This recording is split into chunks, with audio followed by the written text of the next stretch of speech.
नमस्कार, उत्तराखंड लाइव में आपका स्वागत है और मैं हूं आपके साथ छवि। आइए बढ़ते हैं खबरों की ओर। भारत सरकार द्वारा ministry of youth affairs and sports government of India द्वारा एम्प्लॉयमेंट ट्रेनिंग इंस्टीट्यूट कार्यशाला का आयोजन किया जा रहा है, जिसमें गुरुकुल कांगड़ी विश्वविद्यालय द्वारा अन्य जगह से आए हुए टीचरों को ट्रेनिंग के द्वारा सशक्त किया जा रहा है, जिससे कि वो छात्रों को भविष्य के लिए एक आयाम तैयार कर सकें। गुरुकुल कांगड़ी और मदरहुड यूनिवर्सिटी के कुलपतियों द्वारा संयुक्त रूप से पूजा पाठ यज्ञ कर इस कार्यक्रम की शुरुआत की गई। ये कार्यशाला 1 सप्ताह तक चलेगी, जिसमें उत्तराखंड के कई संस्थान के कोऑर्डिनेटर भाग लेंगे। जितनी भी संस्था काम कर रही हैं अलग अलग विश्वविद्यालयों में और महाविद्यालयों में, उनके कोऑर्डिनेटर्स का आज यहाँ ट्रेनिंग प्रोग्राम प्रारंभ हो रहा है। ये जवन के साथ हुआ। ये गुरु कांगड़ी विश्वविद्यालय इस बात के लिए प्रतिष्ठित है कि यहाँ भारतीय संस्कारों के साथ, उन परंपराओं के साथ जो भी हमारे प्रशिक्षु आते हैं, हम ये उनको प्रेरित करते हैं। और यज्ञ जब तक कंप्लीट नहीं होता है, जब तक उसमें जितने लोग बैठे हैं उनकी आहुति के द्वारा उनकी आहुति न डाली जाए।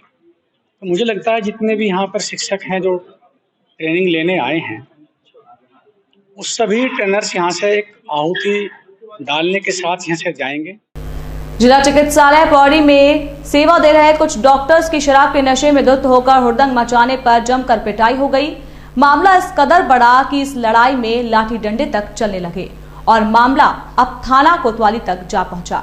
दरअसल पीजी गेस्ट में रह रहे जिला चिकित्सालय पौड़ी के डॉक्टर्स पर पीजी गेस्ट हाउस के मालिक ने आरोप लगाया है कि डॉक्टर्स की टीम देर रात शराब के नशे में चूर होकर जमकर यहां हर रोज जमकर हुड़दंग मचा रही थी, जिन्हें समझाया भी गया था, लेकिन डॉक्टर्स की टीम नहीं मानी और गेस्ट हाउस के मालिक की धर्मपत्नी का गला पकड़कर उसे जान से मारने की कोशिश तक करने लगी। ऐसे में गेस्ट हाउस के मालिक ने जमकर डॉक्टर्स की लाठी डंडों से धुनाई कर दी और इन्होंने वहाँ बाहर से गुंडे बुला के हमें पिटवाया और उनके पास रोडे थी, जो आपने वीडियोस में देख लिया होगा। तो रोडे थी ये वो, और ये जो कह रहे हैं कि हमने ये किया, हमने वो किया, हमने कुछ नहीं किया। हमें इन्हें प्यार से बात की। ये पहले हस्बैंड वाइफ आए, गुंजे ने की और अंजलि ने की। इन्होंने हाथ में एक लोहे की रोड थी, एक के हाथ में लठ था। वहाँ मैंने कहा कि नहीं, अगर कोई बात है तो आप पुलिस को बुलाओ, हम पुलिस से बात करेंगे, कोई बात नहीं। तो फिर उसके बाद हमने कहा सब अपने रूम में जाने लग गए। जहाँ जिला अस्पताल में जो पीपीपी मोड पर चल रहा है पौड़ी में, उसके डॉक्टर्स जो रहते हैं, तो उनके द्वारा डॉक्टर राहुल सैनी है, जिनके द्वारा शिकायत दी गई है कि 28 तारीख की रात में जो है जो हॉस्टल संचालक है वो उनकी पत्नी तथा उनके कुछ और साथी के द्वारा उनके साथ जो है मारपीट की गई है, जिसमें उनके चोटें आई हैं। 3-4 डॉक्टरों के मेडिकल भी कराया गया है, तो उनके चोटें आई हैं। इस संबंध में थाना हमारे पौड़ी पर मुकदमा लिखा गया है। प्रभारी मुख्य सचिव राधा रतूड़ी ने सचिवालय में वीडियो कॉन्फ्रेंस के माध्यम से सभी जिला अधिकारियों को निर्देश दिए हैं कि यूक्रेन में उत्तराखंड के जो छात्र एवं अन्य नागरिक हैं, उनके परिजनों से लगातार संपर्क स्थापित किया जाए। यूक्रेन में फंसे उत्तराखंड के नागरिकों एवं छात्रों की वर्तमान लोकेशन की जानकारी शासन एवं दिल्ली स्थित स्थानिक आयुक्त कार्यालय को भी समय समय पर दी जाए, ताकि सभी सूचनाओं का आदान प्रदान एमईए को शीघ्रता से किया जा सके। जनपद उधम सिंह नगर के जसपुर निवासी पवन चौहान का पुत्र दिव्यांशु चौहान यूक्रेन के सुमी शहर में एमबीबीएस की पढ़ाई करने गया था। सुनहरा भविष्य बनाने यूक्रेन गए दिव्यांशु को क्या पता था रूस और यूक्रेन के बीच छिड़ी जंग उनके भविष्य और जीवन पर प्रश्न चिन्ह लगा देगी। दिव्यांशु के परिजनों का बच्चे की चिंता के मारे बुरा हाल है। दिव्यांशु अपने दोस्तों के साथ डर के साए में यूक्रेन में जीने को मजबूर है। परिजनों से वीडियो कॉल में दिव्यांशु ने बताया है कि वो कॉलेज के हॉस्टल में ही है, लेकिन शहर में कर्फ्यू लगे होने के कारण बाहर जाना मना है। अब धीरे धीरे उनका खाने का सामान भी खत्म हो चला है और उन सभी दोस्तों के सामने भूखमरी की समस्या उत्पन्न हो रही है। हमारी सबकी मांग है कि जितने भी यूक्रेन में भारतीय छात्र हैं सबको यहाँ बुलाया जाए जल्दी से जल्दी। और वहाँ स्थिति ज़्यादा खराब है, हमारे बच्चों को ज़्यादा परेशानी खतरा है। इसलिए सरकार से बार बार यही मांग है हमारी कि जल्दी से जल्दी हमारे बच्चे के साथ और जो देशवासी फंसे हुए हैं उन सबको भी बुलाया जाए। यूक्रेन में गोलीबारी और बमबारी के बीच लक्सर के संगीपुर गांव का कुर्बान अली सुरक्षित घर वापस पहुंच गया है। कुर्बान ने घर वापसी के बाद यूक्रेन के हालातों के बारे में विस्तार से जानकारी दी। बताया कि इस समय यूक्रेन में हालात बहुत ही भयावह हैं। यूक्रेन में हर बीते दिन के साथ हालात बिगड़ते जा रहे हैं। कुर्बान अली यूक्रेन इवोनिया शहर में मेडिकल की पढ़ाई कर रहा है। युद्ध शुरू होने के बाद उसने और उसके साथ पढ़ने वाले भारतीय छात्रों ने वहां से निकलने की कोशिश की, लेकिन बमबारी के चलते वे निकल नहीं सके। फिर 25 फरवरी को अपने साथ कुछ खाने का सामान लेकर साथ बस में सवार होकर निकले और करीब 6 घंटे के सफर के बाद वे रोमानिया के बॉर्डर से 15 किलोमीटर पहले ही बस ने उन्हें छोड़ दिया। यहां से वे पैदल ही रोमानिया पहुंचे। इसके बाद 28 फरवरी तक यहीं रहे। कुर्बान अली ने यूक्रेन के हालातों के बारे में बताया कि पिछले 4 दिनों से लगातार गोलीबारी व बमबारी हो रही है। हम वहाँ से 24 तारीख में पता चला था कि यूक्रेन पे हमला हो गया है, तो वहाँ पे उस दिन से ही हम कोशिश थी ये कि जल्दी से जल्दी यहाँ से निकला जाए। तो 24 में हमसे निकला नहीं गया। 25 में हम रोमानिया बॉर्डर पे पहुँच गए थे। तो रोमानिया बॉर्डर पे हमको 2 रात और 1 दिन लगा। तो वहाँ से निकलने के बाद तो ऐसा हो गया कि हम बच गए। अब तो वहाँ पे बहुत ज़्यादा डर का माहौल था पीछे, लेकिन उसके बाद तो सब सेफ फील कर रहे थे वहाँ पे आने के बाद। फिर हम 1-2 दिन वहाँ पे शेल्टर में भी रुके। उसके बाद हमको एयरलिफ्ट करके इंडिया ले गया।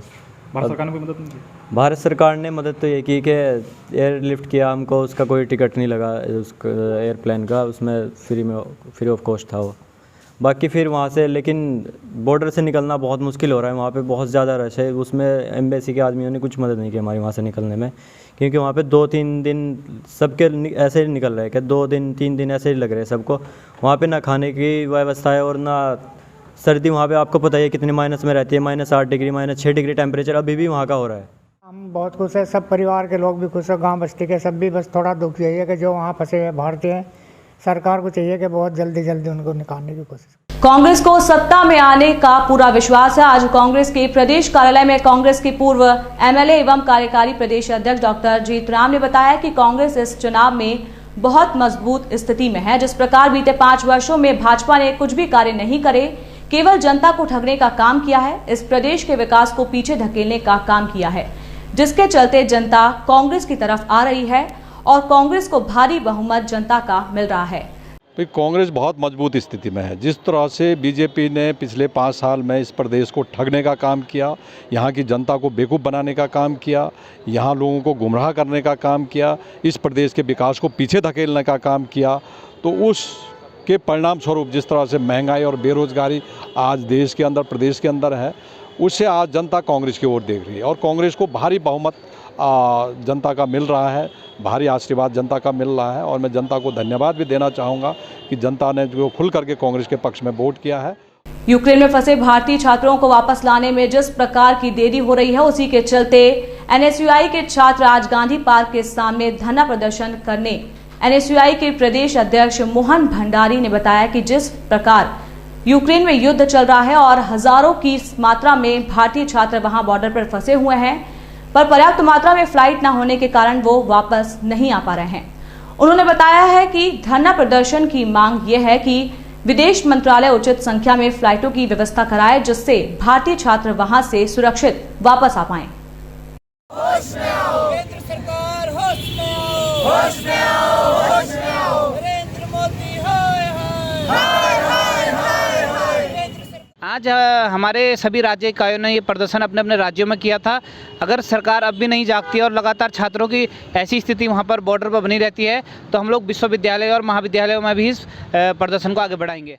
आज उत्तराखंड क्रांति दल के प्रदेश कार्यालय में उत्तराखंड क्रांति दल के मीडिया प्रभारी शिव प्रसाद सेमवाल ने मीडिया को संबोधित करते हुए बताया कि राज्यों में जो भर्ती घोटाले हो रहे हैं, उसी के संदर्भ में उन्होंने एक लेटर प्रधानमंत्री को लिखा है। उन्होंने बताया कि भर्ती घोटाले के चलते उत्तराखंड के युवा रोजगार पाने के अवसर से वंचित रह जाते हैं और इसके पीछे उन लोगों का हाथ है जो ऑलरेडी एफआरआई में तैनात हैं, नियुक्त हैं, और उन लोगों के कनेक्शन हरियाणा से। और आज की डेट में ऐसे कई लोग हैं जो दूसरे राज्यों से चयनित होकर के उत्तराखंड में सर्विस कर रहे हैं। उनका साफ कहना रहता है कि भैया हम काम क्यों करें, हम तो लाखों रुपए दे करके भर्ती होके आए।